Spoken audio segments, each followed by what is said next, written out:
The British Empire, sleepy history of an empire. Across the world tonight, we are going to take a slow journey through the history of the British Empire. There will be no need to hurry.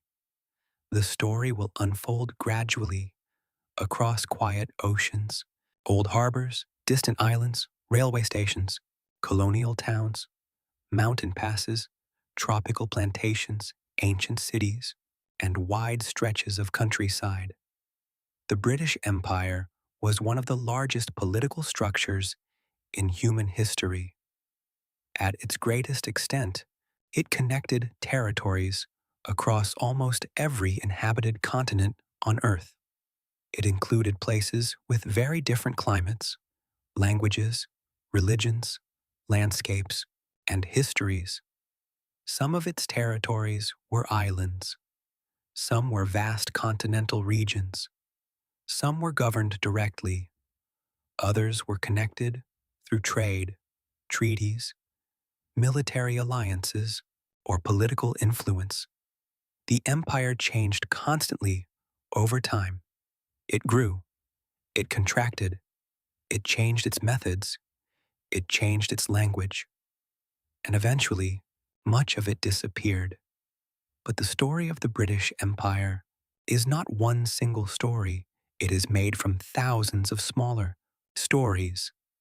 The story of merchants and sailors, of soldiers and administrators, of settlers and prisoners, of kings, queens, governors, farmers, workers, politicians, rebels, teachers, and families. It is also the story of the people who lived in the lands Britain entered.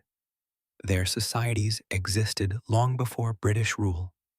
They had their own governments, languages, cultures, economies, and memories. So, as we move through this history, we will travel slowly. We will begin with the earliest beginnings, and then, century by century, we will follow the empire across the world. Perhaps, as you listen, you can imagine an old, wooden ship moving quietly through the Atlantic. Darkness. The sea is calm. The wind is soft. The ship rises and falls beneath the stars. Somewhere ahead is a coastline not yet familiar to the sailors aboard, and behind them, slowly disappearing into the night, is home. The first voyages, long before there was a British Empire, there was a small island kingdom on the western edge of Europe. England was separated from the mainland by the English Channel. Beyond the Channel lay Europe, and beyond Europe lay the wider world. For centuries, England was primarily concerned with its neighbors. There were wars with France. Conflicts with Scotland, political struggles within the British Isles. Trade with European ports. The idea of a global empire had not yet taken shape, but by the 16th century, European kingdoms were becoming increasingly interested in overseas exploration. Portugal and Spain had already established major maritime empires. Their ships traveled across the Atlantic, around Africa, and into the Indian Ocean. They carried spices, precious metals, textiles, and other valuable goods. England watched. English merchants and sailors wanted a greater share of this growing world of trade. The sea became increasingly important. Ships were built to travel farther. Maps became more detailed. Navigational knowledge improved, and the possibility of reaching distant markets became more attractive. The reign of Elizabeth I was an important period in this development.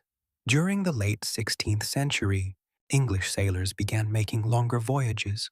Some were peaceful trading expeditions. Others were privateering voyages. Privateers were privately owned ships that received permission from the government to attack enemy shipping. The distinction between commerce and warfare could sometimes be very thin. A ship might leave England carrying goods. It might return with captured cargo. The oceans were becoming places of opportunity, but they were also places of danger.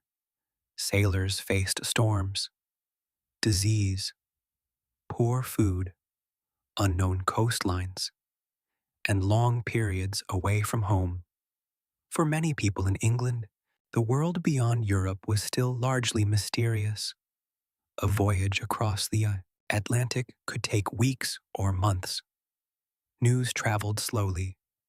Letters could take an extraordinarily long time to arrive. A person leaving England might not know what had happened at home until they returned. The ocean created distance in a way that is difficult to imagine today, and yet ships continued to leave. Slowly, the foundations of overseas empire were being laid. Roanoke and the Dream of Colonies, one of England's earliest attempts to establish a permanent colony in North America, took place during the reign of Elizabeth. The settlement was associated with Sir Walter Raleigh. The colony was established on Roanoke Island in what is now North Carolina. The first attempt did not succeed. A later group of settlers arrived in 1587. Among them was a woman named Virginia Dare, who became the first English child born in the Americas. The colony was small and isolated. Its settlers depended on supplies from England, but the return of the supply ships was delayed. When the governor eventually returned to Roanoke, the settlement had disappeared. There were few clues. The word Croatoan was found carved into a tree. The fate of the settlers has never been fully established. The story of Roanoke became one of the enduring mysteries of early English colonization. Netmud also revealed how difficult overseas settlement could be. A small community on a distant coast could be separated from England by thousands of kilometers of ocean. If supplies failed to arrive, the consequences could be serious. If relations with local peoples deteriorated, the settlers might have few options. And if the ships failed to return, an entire colony could become isolated. Still, the dream of permanent colonies did not disappear. A few decades later, another settlement would be established. This one would survive. Jamestown in 1611. English settlers established Jamestown in Virginia. Jamestown became the first permanent English settlement in North America. The settlement was founded by the Virginia Company. The company had received a charter allowing it to establish colonies and conduct business.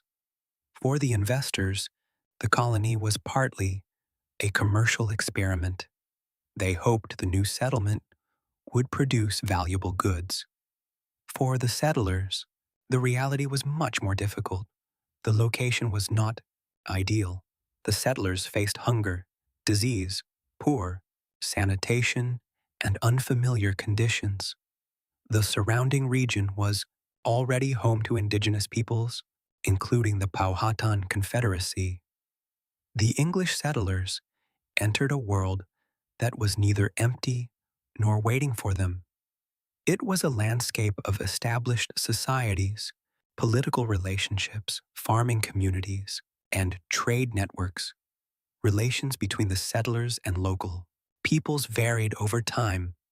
There was trade, there was cooperation, there was tension, and there was violence.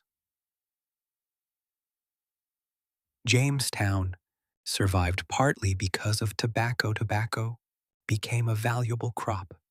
It could be grown in the region, and it could be sold in Europe. The growth of tobacco transformed the colony. Large plantations began to develop. The demand for labor increased. Over time, enslaved Africans were forcibly brought to the English colonies. The plantation economy would become deeply connected to slavery. This was one of the darkest foundations of the British Atlantic world. The wealth generated by tobacco, sugar, and other crops would later support merchants, investors, and institutions across the British Empire. But the wealth came at an enormous human cost. The Atlantic world.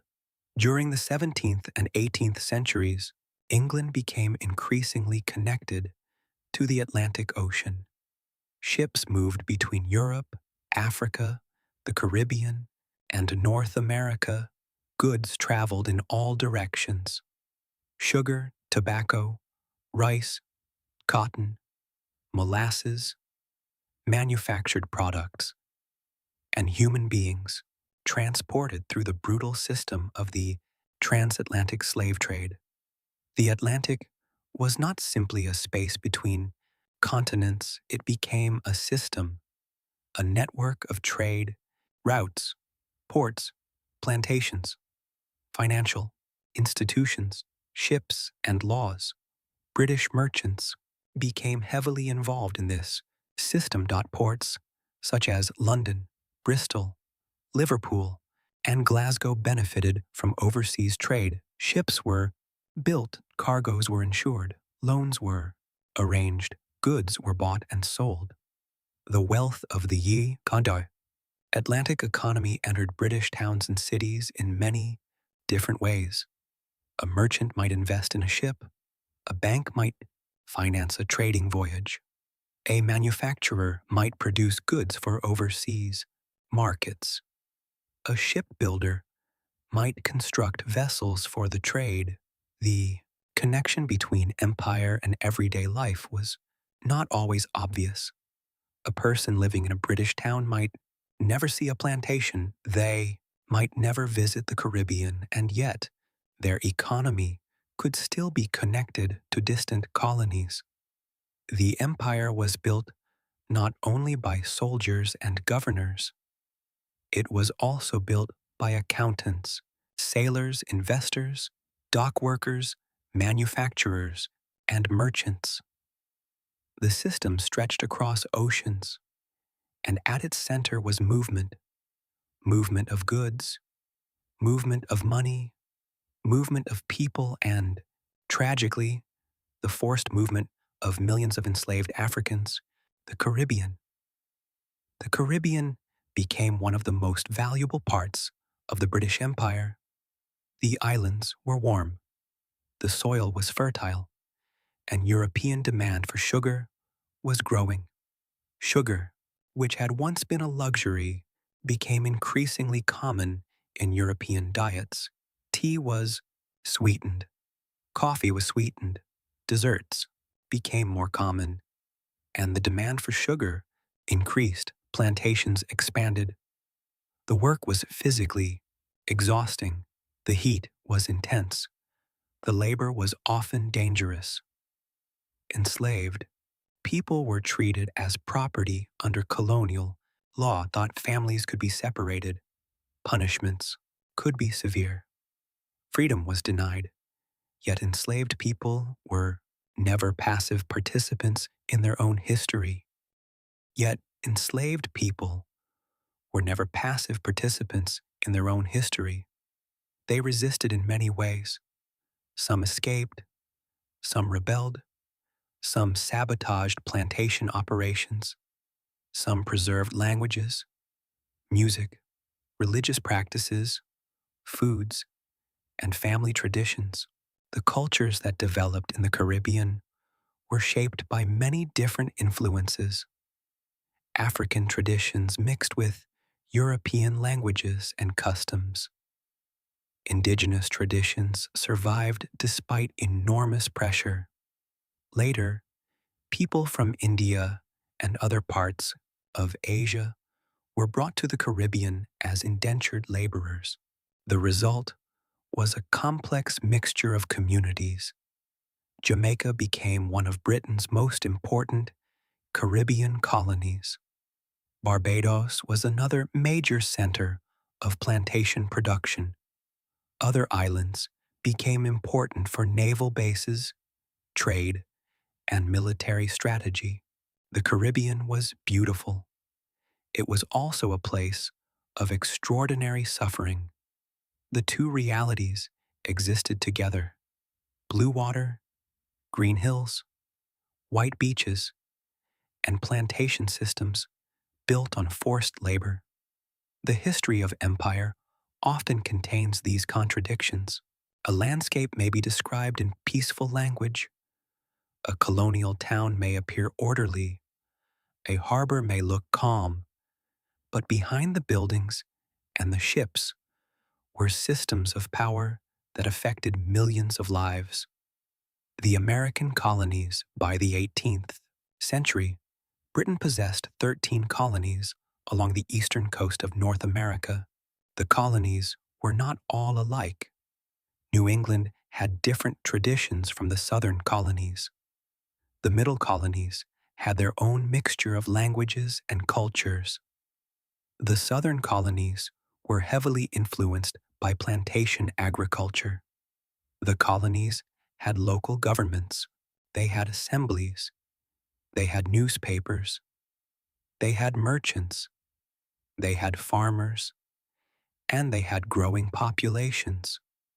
For much of the 18th century, the colonies remained part of the British Empire. The Atlantic connected them to Britain. Ships carried goods and letters. People traveled between the two sides of the ocean. The colonies were influenced by British law and politics, but they also developed their own political traditions. The distance between Britain and North America mattered. A decision made in London might take weeks to reach the colonies. By the time a message arrived, circumstances could have changed. The colonies were also becoming economically important. They produced agricultural goods.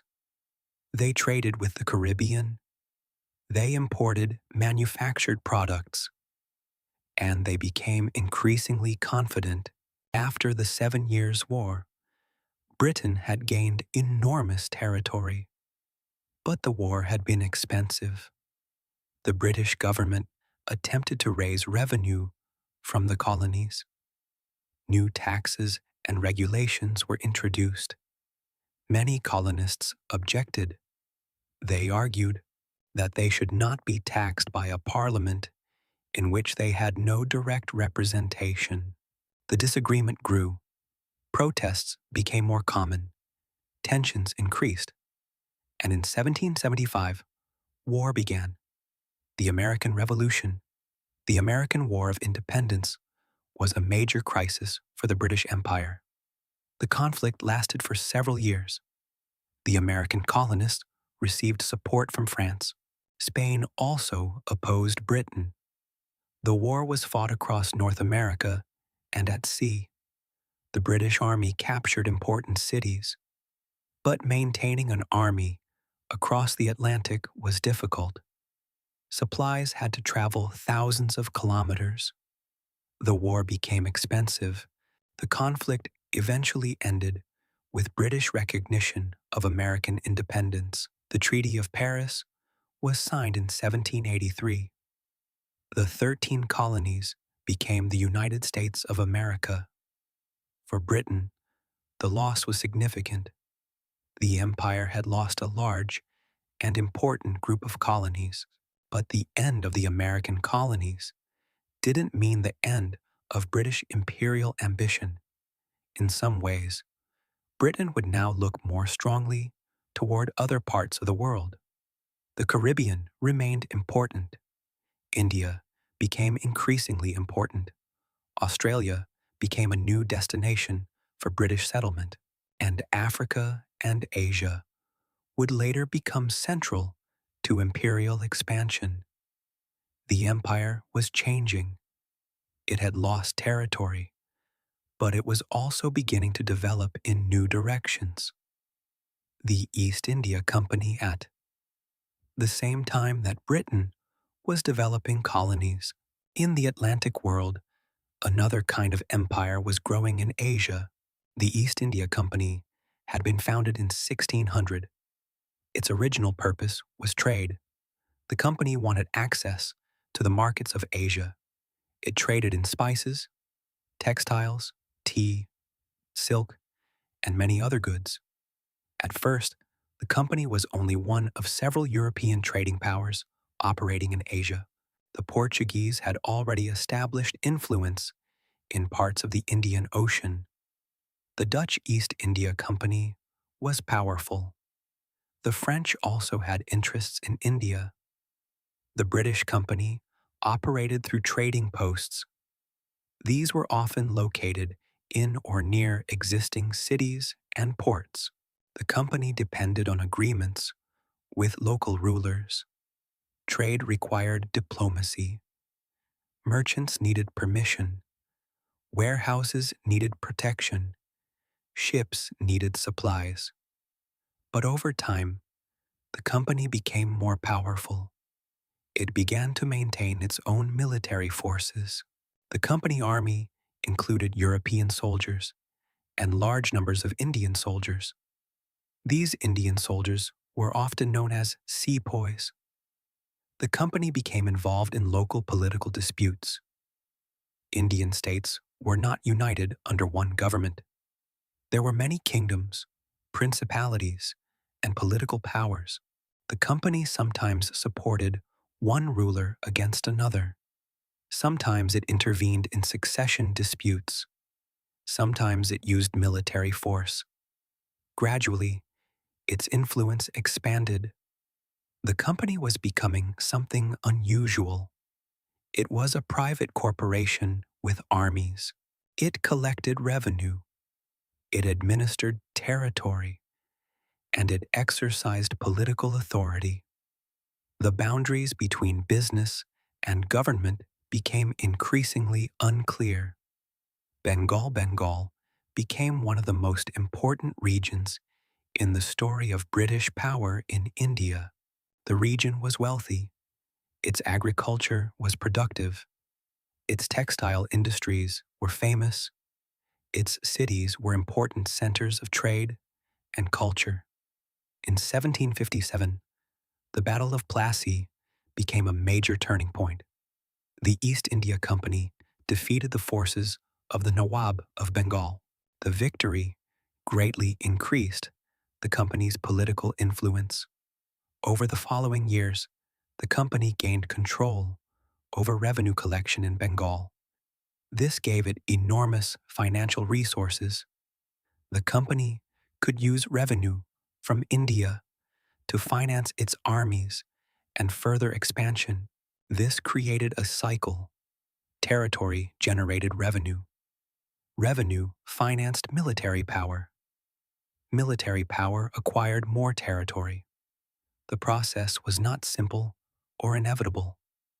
There were many wars, many negotiations, many reversals, but the company continued to grow. In Britain, news of fortunes made in India created fascination. Some company officials returned home extremely wealthy. They were sometimes called nabobs. Their wealth could be displayed in grand houses. They entered politics. They became subject of public debate. Some people admired them. Others criticized them.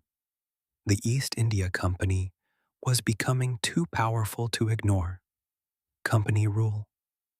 The East India Company ruled in ways that changed over time. It relied on existing institutions, local officials, tax collectors, princes. Landowners, religious leaders, and military forces. The company did not simply replace every existing structure. Instead, it often adapted and reshaped institutions. This made colonial rule complex. Some traditional elites retained influence. Others lost power. Some rulers entered into treaties with the company. Others fought against it. The company also created new legal and administrative systems. British officials tried to classify communities. They attempted to organize land revenue. They developed courts. They established new forms of education, and they created bureaucracies that would later become central to British rule. The company's power continued to expand, but its rule was often controversial. There were debates in Britain about corruption. There were concerns about the treatment of Indian subjects, and there were arguments about whether a private company should possess so much political authority. The British government gradually increased its supervision. The company remained powerful, but its independence was reduced. Then, in 1857, a major rebellion would transform the entire system. The Rebellion of 1857. In 1857, a major uprising began among Indian soldiers serving in the East India Company's army. The rebellion had several causes. Military grievances were important, but the uprising also reflected wider political, social, and economic tensions. Some Indian rulers had lost their territories. Some landowners had been affected by new revenue policies. Many communities feared interference with religious and cultural practices. The rebellion spread across parts of northern and central India. There was fighting in Delhi, Kanpur, Lucknow, and other locations. The conflict was extremely violent. Both British forces and rebel forces committed atrocities. Civilians suffered greatly. The rebellion was eventually defeated, but its consequences were enormous. The East India Company's political rule came to an end.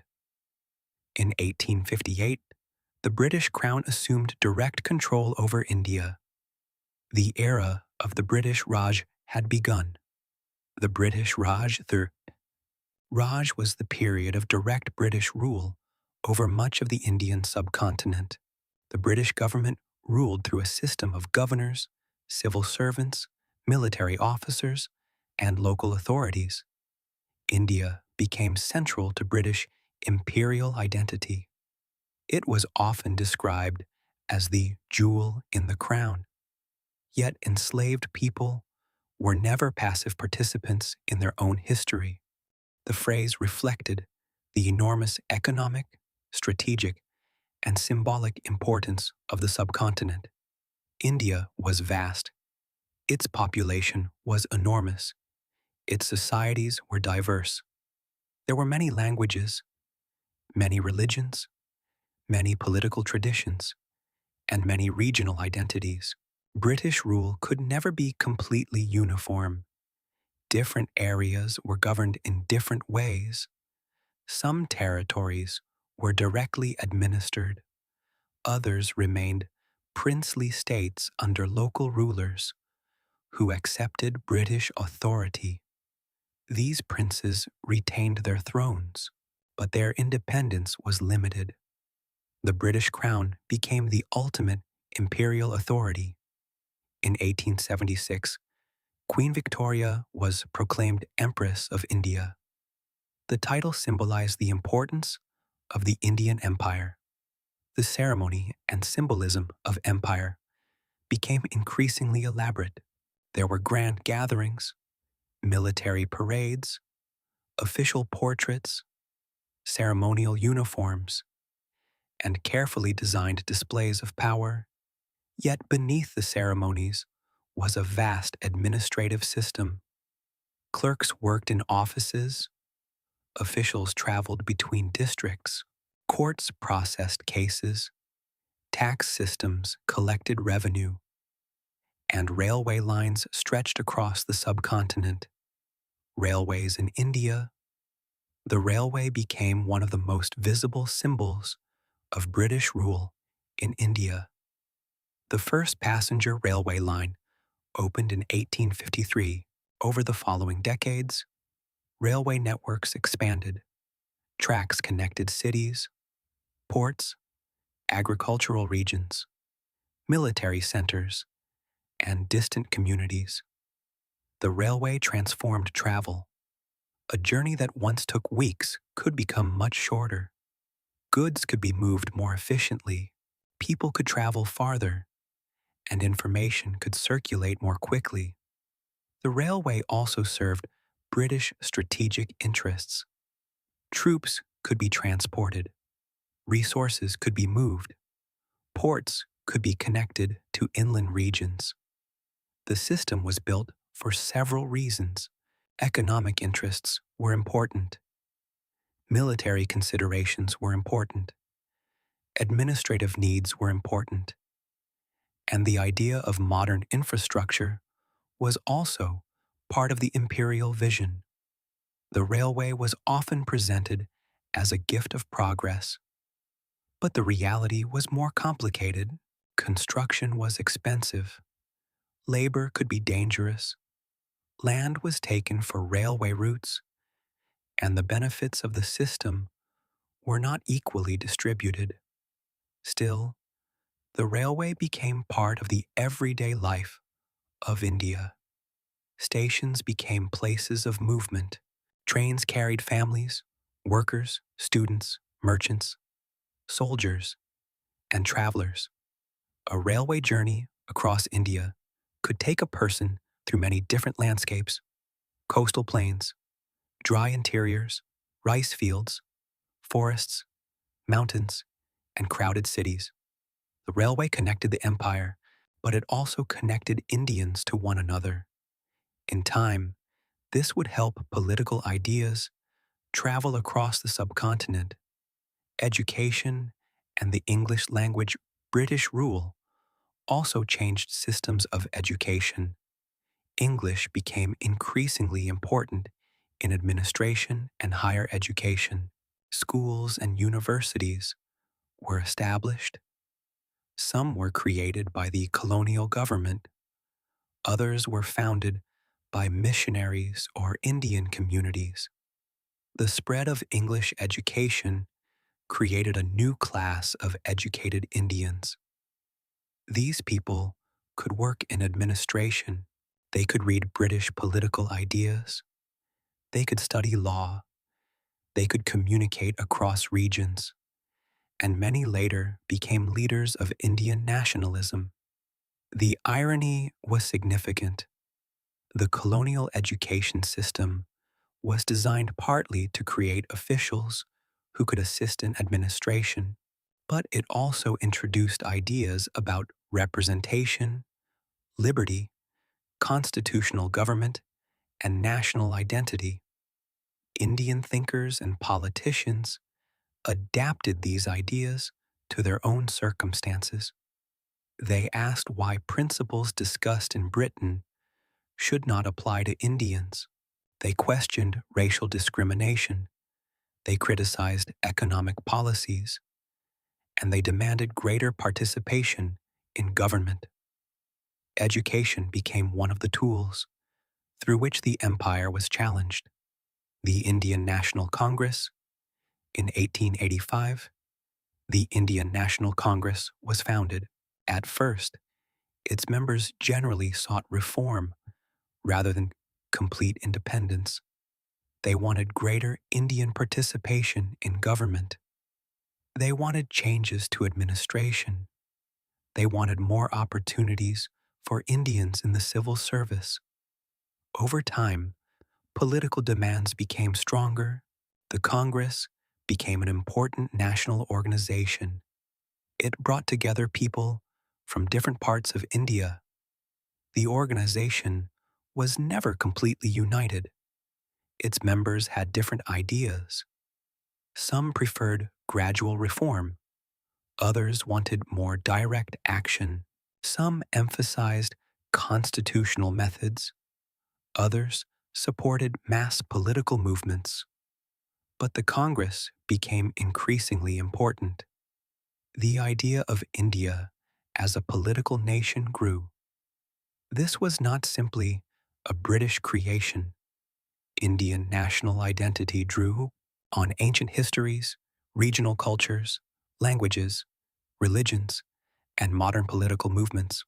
The struggle against British rule gradually became one of the defining political movements of the 20th century. Australia, while British power was expanding in India, Britain was also establishing colonies in Australia. In 1788, a fleet arrived at Sydney Cove. The settlement became a penal colony. Britain had been transporting convicts to North America. But after the American Revolution, that destination was no longer available. Australia became an alternative. The journey was long. The voyage from Britain could take many months. Convicts were transported under harsh conditions. Some had committed serious crimes. Others had been convicted of relatively minor offenses. The British criminal justice system was severe. Poverty was widespread. Prisons were overcrowded. Transportation became a major form of punishment. When the fleet arrived, the British settlement was established on land already inhabited by Aboriginal peoples. The continent was not empty. Aboriginal societies had existed for tens of thousands of years. They possessed diverse languages, cultural traditions, spiritual beliefs, trade networks, and detailed knowledge of the land. British colonization brought profound disruption. Disease spread. Land was taken. Violence occurred. Traditional food sources were affected, and Aboriginal communities faced enormous pressure. The consequences were devastating.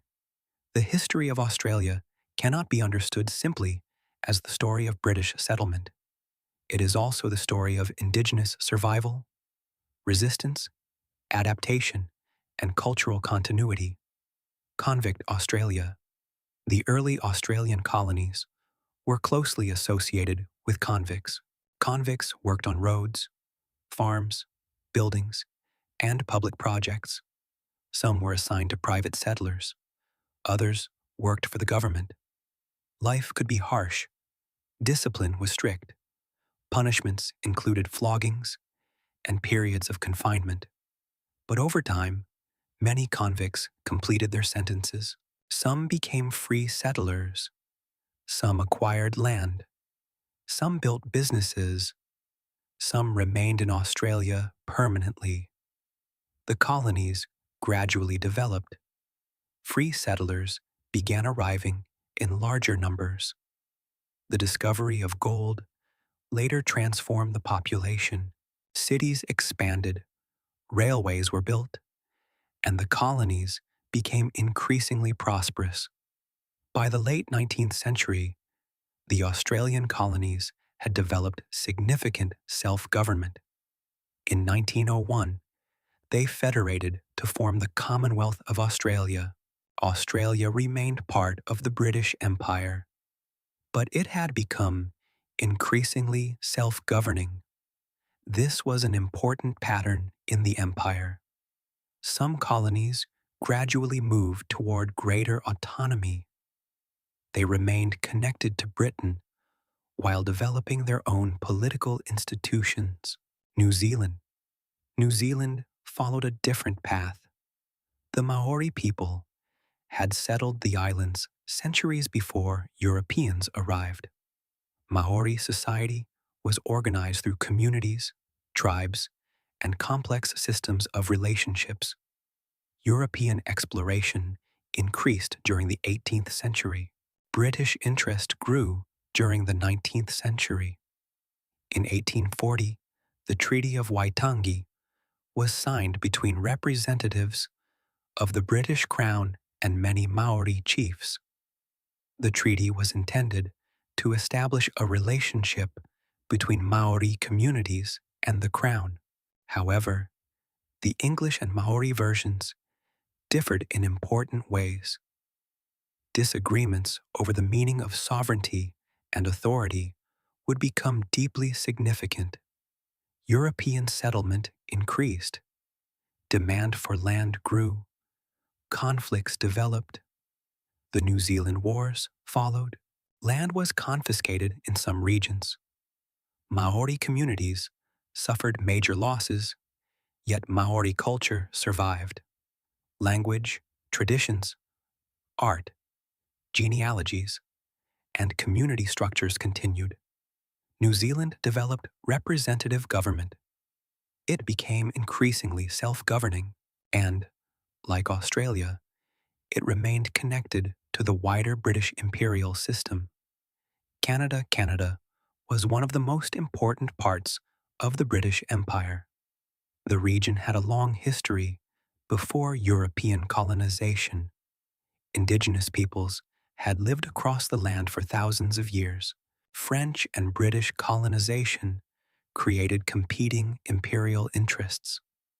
The 7 Years' War resulted in Britain gaining control over much of New France. The British North American colonies developed over time. After the American Revolution, many loyalists moved north. The population grew, trade expanded, and political institutions developed. In 1867, several colonies united to form the Dominion of Canada. Canada remained within the British Empire, but it possessed its own government, its own parliament, and increasing political autonomy. The country expanded westward, railways were constructed, settlements grew, and the Canadian Pacific Railway became a major symbol of national development. But westward expansion had serious consequences for Indigenous peoples. Treaties were signed, land was transferred, communities were displaced, and government policies attempted to reshape Indigenous societies. The history of Canada, like the history of Australia and New Zealand, contains both the development of self-government and the consequences of colonial expansion. Africa. During the 19th century, British involvement in Africa expanded dramatically. Britain had long been connected to parts of the African continent through trade. The slave trade had been important to British merchants. Later, British naval forces were used to suppress the slave trade. Missionaries traveled inland. Explorers crossed regions unfamiliar to Europeans. Merchants sought new markets, and governments increasingly considered the strategic value of African territory. The 19th century saw intense competition among European powers. This period is often called the Scramble for Africa. European governments claimed territories, borders were drawn, treaties were signed, and military campaigns were launched. The borders created during this period often ignored existing political, cultural, and linguistic boundaries. This would have long-term consequences. Britain acquired territories in different parts of Africa. Some were coastal, some were inland, some were connected to important trade routes, others were valued for agricultural land or mineral resources. The imperial system was not the same everywhere. Some colonies were governed directly. Others relied heavily on local rulers. Some areas had large settler populations. Others did not. But throughout Africa, British rule changed political systems and economies. Egypt and the Suez Canal Egypt became particularly important to British imperial strategy. The Suez Canal opened in 1869. It connected the Mediterranean Sea with the Red Sea. The canal dramatically shortened the sea route between Europe and Asia. Before the canal, ships traveling from Britain to India had to sail around the southern tip of Africa. The Suez route was much faster. This made Egypt strategically vital. Britain wanted to protect the route to India. Trade through the canal increased. Ships passed through the narrow waterway. Passengers traveled between Europe and Asia. Cargo moved through the region. In 1882, Britain occupied Egypt. The occupation was connected to financial and political instability, but strategic concerns were central. The British presence in Egypt lasted for decades. The Suez Canal became one of the most important arteries of the empire. A ship leaving Britain could travel south through the Mediterranean, pass through the canal, enter the Red Sea, cross the Indian Ocean, and eventually reach India. The route was a physical representation of imperial connection. One sea led to another, one port led to another, and the empire was held together by ships. East Africa British influence expanded in East Africa during the late 19th century. The region had long-standing trade networks. Coastal cities were connected to the Indian Ocean world. Arab, African, Persian, and Indian communities had all played important roles in regional history. British involvement changed over time. Treaties were signed. Companies were established. Territories were claimed. Military campaigns occurred. Kenya became one of the most important British territories in East Africa. British settlers established farms in some regions. The colonial economy developed around agriculture and trade. Railways were constructed. One major railway connected the coast with the interior. Construction was difficult. Workers faced challenging conditions. The railway changed patterns of movement. It also helped the colonial government extend its authority. But the expansion of colonial rule brought land dispossession. Local communities were affected by new laws. Tax systems were introduced. Labor demands increased. The colonial economy often prioritized export production over local needs. As elsewhere, the relationship between infrastructure and imperial power was complicated. A railway could bring new opportunities. It could also make it easier for a government to control territory. Southern Africa. Southern Africa became another major center of British imperial interest. The region had complex African societies and political systems. European settlement had begun earlier through Dutch colonization at the Cape. Britain took control of the Cape Colony during the Napoleonic period. The region became increasingly important. There were conflicts between British authorities, Dutch-speaking settlers, and African kingdoms. The movement of Boer settlers inland created new political communities. The 19th century saw repeated wars. One of the most famous conflicts was the Anglo-Zulu War. The Zulu kingdom possessed a powerful military system. In 1879, British forces suffered a major defeat at Isandlwana. The battle shocked Britain. The British later recovered and defeated the Zulu forces. The conflict demonstrated that European armies could face serious resistance. Southern Africa also became important because of diamonds and gold. Mineral discoveries transformed the region. Mining attracted investment. Workers traveled from distant places. Cities expanded, and political tensions increased. The wealth of minerals contributed to competition between different communities and governments. Southern Africa would remain one of the most politically complicated regions of the empire. The Boer War at the end of the 19th century, Britain fought the Boer republics in southern Africa. The conflict began in 1899. The Boer republics were largely descended from Dutch-speaking settlers. The discovery of gold increased tensions. The war was difficult for Britain. The Boer forces used guerrilla tactics. The British Army eventually responded with large-scale military operations. One of the most controversial aspects of the war was the use of concentration camps. Civilians were placed in camps as part of British efforts to deprive Boer fighters of support. Conditions were poor. Many people died. The war ended with British victory. The region was later reorganized politically. In 1910, several colonies united to form the Union of South Africa.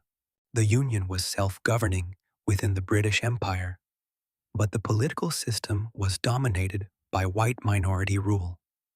The foundations of later apartheid policies were developed over time. The history of the empire in southern Africa therefore continued long after formal colonial rule changed. The Middle East, British imperial influence also extended into the Middle East. The region had long histories of civilization, trade, and empire. During the First World War, the Ottoman Empire was defeated. Britain and France gained influence over former Ottoman territories. Britain became involved in Iraq, Palestine, and Transjordan. These territories were governed through mandates. The mandate system was presented as a temporary arrangement. The stated goal was to prepare territories for self-government. In practice, the system involved European control. Borders were drawn. Political institutions were created. Different communities were brought into new administrative structures. The consequences were complex. Some borders became the foundations of modern states. Others created long-term tensions. British policy in the Middle East was influenced by strategic interests. Oil became increasingly important. Military routes mattered. The Suez Canal remained vital, and the region was connected to imperial communications. The British Empire was no longer only a collection of traditional colonies. It also involved protectorates, mandates, bases, and informal influence. The language of empire was changing, but power remained. The First World War. When the First World War began in 1914, the British Empire was at its greatest extent. Soldiers from across the empire served in the conflict. Indian troops fought in Europe, the Middle East, and Africa. Canadian soldiers fought on the Western Front. Australian and New Zealand forces served at Gallipoli and elsewhere. African troops also served in various theaters. The war demonstrated the global nature of the empire. A conflict that began in Europe involved people from across the world. Ships traveled between continents. Troops were transported over enormous distances. Supplies came from many regions. The empire contributed men, food, raw materials, and money. The war also changed imperial relationships. Colonial soldiers had experienced the world beyond their home countries. Many returned with new political expectations. The idea that colonial peoples should have a greater say in their own government became increasingly powerful. The war had weakened European economies. Britain had won, but victory had come at enormous cost. The empire remained vast, yet the world had changed. Between the wars, the years between the First and Second World Wars were a period of political change. Nationalist movements grew in many colonies. In India, demands for self-government became increasingly powerful. In Africa, educated elites and political organizations became more active. In the Middle East, movements for independence developed. In the Dominions, political autonomy increased. The empire was no longer a simple system of direct control. Canada, Australia, New Zealand, and South Africa possessed their own governments. They were still connected to Britain, but they increasingly acted independently. The idea of the British Commonwealth developed. The word empire gradually became less central to the official language. The Commonwealth suggested a partnership of nations, but the transformation was gradual. Many colonies remained under direct imperial control, and racial inequality remained deeply embedded in imperial systems. The political future of the empire was uncertain. Some people believed it could be reformed. Others wanted complete independence. The next major crisis would come with the Second World War. The Second World War. The Second World War began in 1939. Once again, the British Empire became involved in a global conflict. Troops came from India, Africa, Canada, Australia, New Zealand, the Caribbean, and many other parts of the empire. The war was fought across Europe, North Africa, the Middle East, Asia, and the Pacific. India provided enormous numbers of soldiers. African troops served in several campaigns. The dominions played important roles. The war placed immense strain on Britain. The country was heavily indebted. Cities had been bombed. The economy was weakened. The empire had contributed greatly to victory. But after the war, the old imperial system became increasingly difficult to maintain. Anti-colonial movements had grown stronger. The United States was generally opposed to traditional European colonialism. The Soviet Union also criticized imperial systems.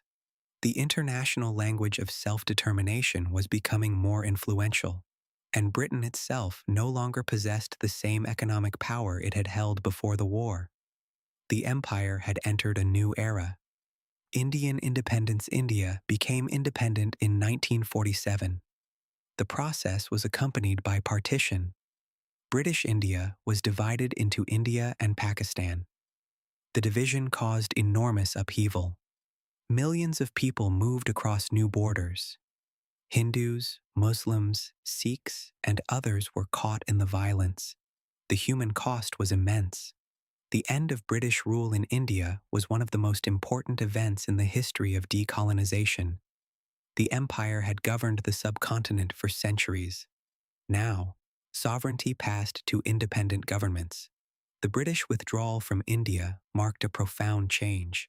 The center of the empire had been transformed. Other colonies would soon follow. The process of decolonisation accelerated. The empire that had once seemed permanent was beginning to dissolve.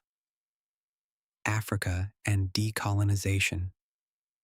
During the 1950s and 1960s, many African colonies gained independence. The process varied from place to place. Some transitions were relatively peaceful. Others involved prolonged conflict.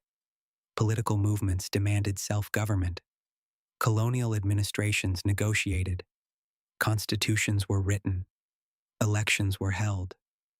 New flags were raised. And new governments took office.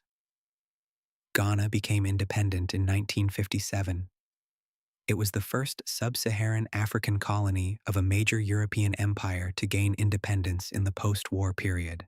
The event had enormous symbolic importance. Other countries followed. Nigeria became independent in 1960. Many other African nations achieved independence during the following decades. The end of colonial rule did not erase the effects of empire. New governments inherited borders, legal systems, languages, railways, economic structures, and political institutions. The new countries had to decide how much of the colonial system to keep. Some retained English as an official language because it allowed communication across communities with different local languages. Others sought to emphasize indigenous languages and cultural traditions. The end of empire was therefore not the end of history. It was the beginning of new national histories. The Caribbean after empire. The Caribbean also experienced decolonisation. Many islands became independent states. Others remained connected to Britain as overseas territories. The societies of the Caribbean had been shaped by centuries of colonial rule. African traditions remained central. European languages and institutions remained important. Indian and other Asian communities contributed to the cultural landscape. Music, food, religion, and language reflected the complexity of the region. Independence movements developed in different ways. Some territories became republics. Others retained constitutional connections to the British Crown. The Caribbean today contains a variety of political systems. Some countries are members of the Commonwealth. Others have different constitutional arrangements. The legacy of empire remains visible in architecture, in language, in legal systems, in education, and in the movement of people between the Caribbean and Britain. The Commonwealth. As the empire declined, the Commonwealth became increasingly important. The Commonwealth was not the same thing as the British Empire. Its members were independent countries. Many had once been British colonies. Some had never been colonies in the same way. The organization developed gradually. It created a framework for cooperation. Members could share diplomatic connections, educational links, cultural relationships, and sporting traditions. The Commonwealth Games became one of the most visible expressions of these connections. The Commonwealth has changed over time. Membership has expanded, political relationships have developed, and debates continue about the meaning of its history. For some, the Commonwealth represents cooperation between independent nations. For others, its existence remains connected to the legacy of empire. Both perspectives are part of the modern conversation. History is rarely completely finished. The past continues to influence institutions in the present. The empire and language. One of the most enduring legacies of the British Empire is the global spread of English. English is spoken as a first language by hundreds of millions of people. It is also widely used as a second or additional language. It is used in business, science, diplomacy, education, technology, and international communication. The global spread of English was influenced by British colonial rule. But the language changed as it traveled. Indian English developed its own expressions. Caribbean Englishes developed their own rhythms. African varieties of English developed distinctive vocabulary and usage. Australian and New Zealand English developed their own accents and traditions. Language is never simply carried unchanged from one place to another. People reshape it. They add words, change pronunciation, create new expressions, and make the language their own. The global English-speaking world is therefore not simply a British creation. It is the result of many societies adapting and transforming the language. The empire and law British legal traditions also spread across the world. Many former British colonies retained legal systems influenced by English common law. Courts, parliaments, civil services, and constitutional practices often developed from British models, but local societies adapted these systems. The result was not always identical to the British system. Different countries created their own legal traditions. Some retained monarchies. Others became republics. Some adopted written constitutions. Others continued to rely on a mixture of written laws and constitutional conventions. The legal legacy of empire is complex. It can be seen in court systems, commercial law, parliamentary procedure, and administrative institutions. At the same time, colonial law was often used to control populations. Laws could restrict movement, limit political participation, control labor, and enforce racial hierarchies. The same legal traditions could therefore be remembered both as foundations for modern government and as instruments of colonial power. The empire and railways remain one of the most visible physical legacies of empire. Tracks cross landscapes that once belonged to different political systems.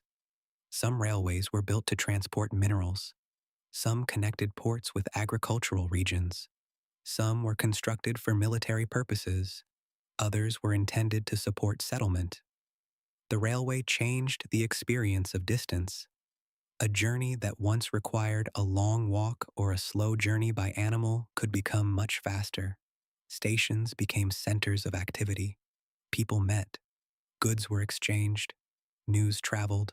The railway timetable introduced a new sense of time. In many places, railways also became symbols of modernity. Yet the reasons for construction were often imperial. A railway could make it easier to export resources, it could move soldiers, and it could strengthen central control. Today, many of these railway systems continue to operate.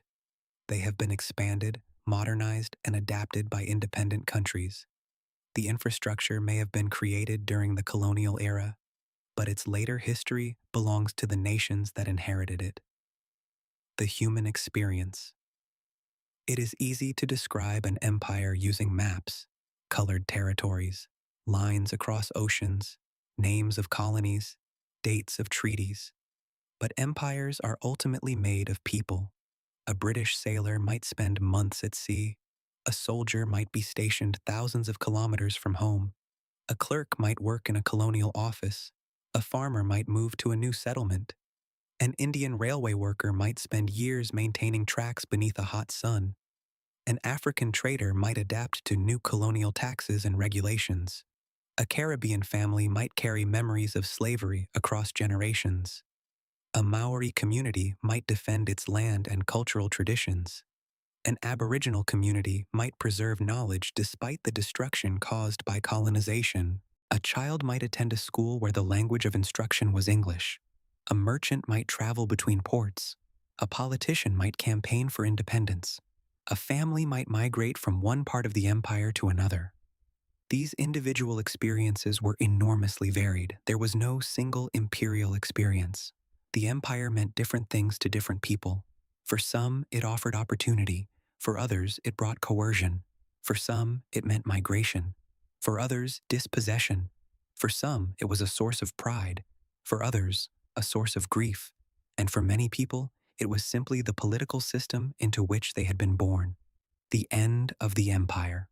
The British Empire did not disappear on one particular day. Its decline was gradual. Different territories became independent at different times. Some became self-governing dominions. Some became republics. Some remained overseas territories. Some maintained constitutional ties to the crown. The process continued for decades. The 20th century was a period of enormous change. Nationalism grew, colonial administrations weakened, the economic cost of empire increased, international politics changed, and people across the world demanded political independence. The empire that had once stretched across continents became smaller. The map changed, flags changed, governments changed, but connections remained. People continued to migrate, languages continued to spread, trade networks continued, legal traditions continued, and historical memories continued. The end of empire was therefore not the end of imperial influence. It was a transformation, a quiet reflection.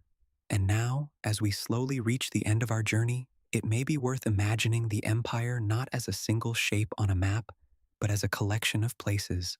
A quiet harbor in the Caribbean, a railway station in India, a misty road in New Zealand, a wide Australian landscape, a crowded African market, a ship passing through the Suez Canal, a government office in London, a small village far from the sea, a schoolroom, a plantation, a battlefield, a railway bridge, a port at dawn.